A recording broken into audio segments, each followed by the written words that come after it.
All right, we started moving at 10 yards and shot our first 6 shots at 10. We moved over to the barricade at 7 yards.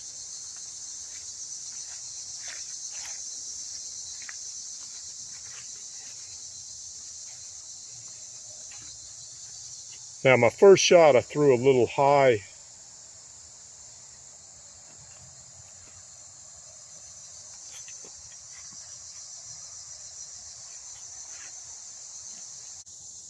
Hi, this is Greg with Lionquestfitness. Today I have range clothes on because I have my teacher hat on. Because we're going to be talking about the Second Amendment to the U.S. Constitution.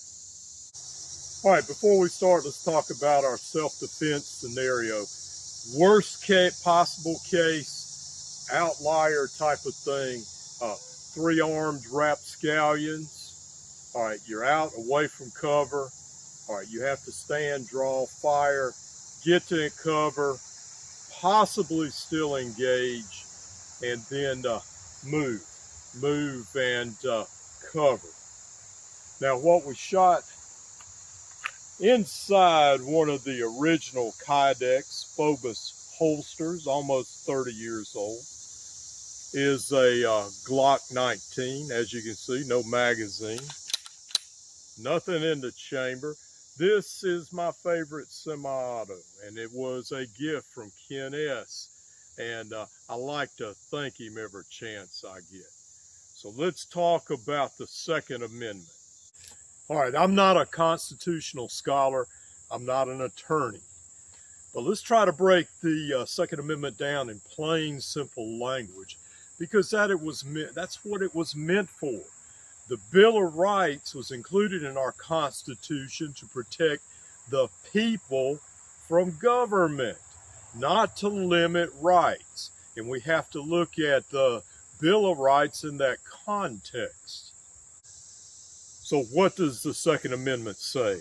It says, a well-regulated militia being necessary to the security of a free state, the right of the people to keep and bear arms shall not be infringed.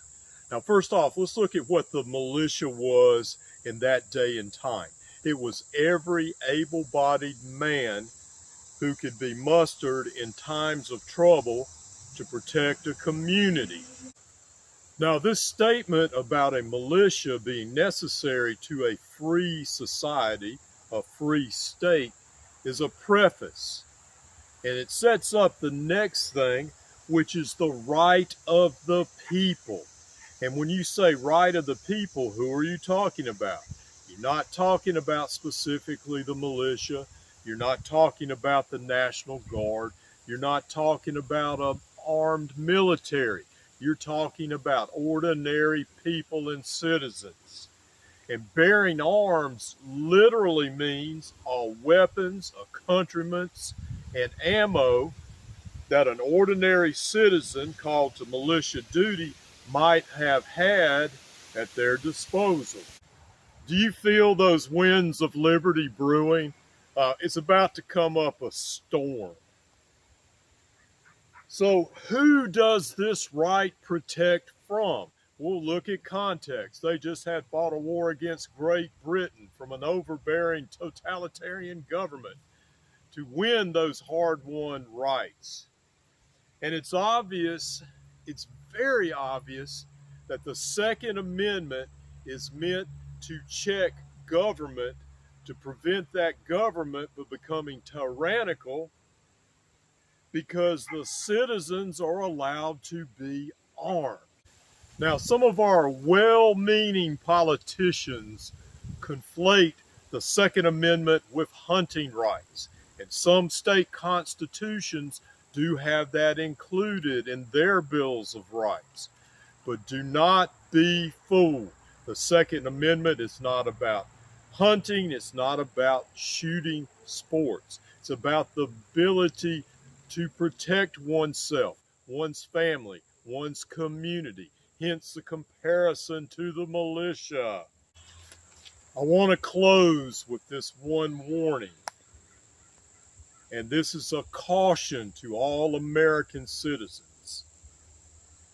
The dictator of China, the president of China, the ruler of China, elected for life, Xi Jinping, I hope I pronounced that correctly. I respect the man, the leader of one of the largest country in the world. But we have to look at China. They're not exactly our ally in a lot of ways. And some could say that China is ultimately going to be the United States' enemy. That's up to discussion and debate.